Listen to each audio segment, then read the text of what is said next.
All my friends are dead.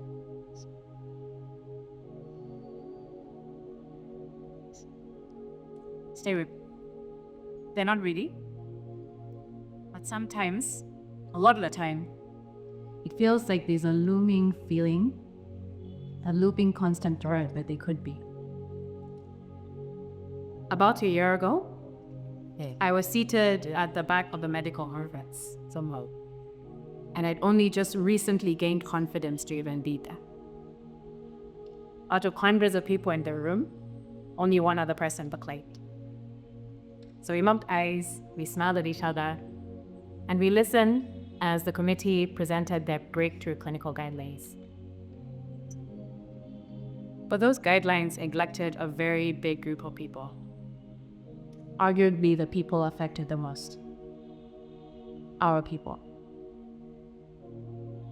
So as I sat there, a feeling of injustice rose inside me.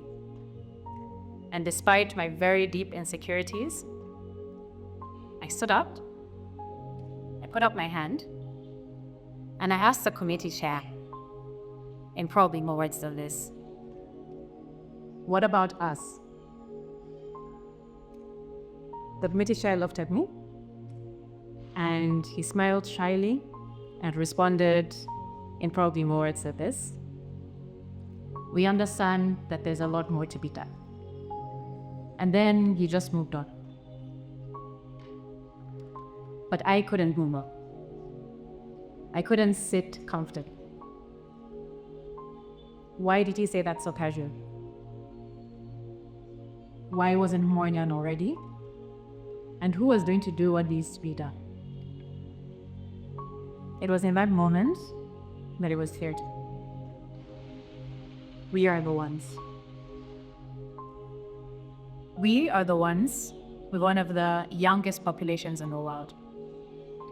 We are the ones with rising pressures, both in our lives and in our blood. We are the ones whose health system was never designed for us. We are the ones who are trading land for medical services. Why us? Why me? I am my parents' daughter. I was born into a medical legs. But for a long time, growing up, I felt like I had to prove myself worthy of their name. So I waited. I waited to get more time, to gain more skills, to have more credentials before I came home so I could come back and do work that would stand on its own. But I realized that the right time doesn't always come with 4 degrees or extra letters at the end of your name. Sometimes the right time comes with incredible loss. A friend who died suddenly, a family member who passed too soon, a hole for support, and words of encouragement that you were never really ready to give. So a few months after that conference, I prepared myself to move back home for a sabbatical. My decision to move back home was driven by a very heavy heart and a deep desire to drive change, because I couldn't just move on. And what I experienced, what I saw when I came back was enlightening. Walking down the aisles of the general cardiology wards, I overheard medical attendants negotiating with the nurses about the duration of antibiotics that they really need to give because the last invoice they received was the last invoice that they could afford. I saw a dialysis line that had definitely stayed in too long, but it was the only lifeline that this young man had to stay alive. It was frustrating. It wasn't what I was used to. It wasn't in the guidelines. But amongst that frustration, I saw small pockets of hope. Small pockets of innovation, small pockets of resilience. I saw a young girl who went back to work and went back to school because her heart valve had been replaced. I saw a young man who went back to his young family because he had a new stunt per day.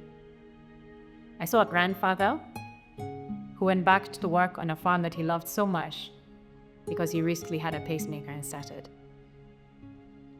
I saw these things that made it clear to me the change was already in motion and we were the ones driving it. As doctors, we have two roles. We are healers and we're educators. And as much as I have a lot of resentment towards Western medicine for some of the inherent biases they have towards African healthcare, I also recognize that my training abroad has put me in a very unique and very privileged position, and one that I will never take lightly. So I've made the most of my position. I've combined my two worlds and led a health partnership that is leading in transforming cardiovascular care in Uganda.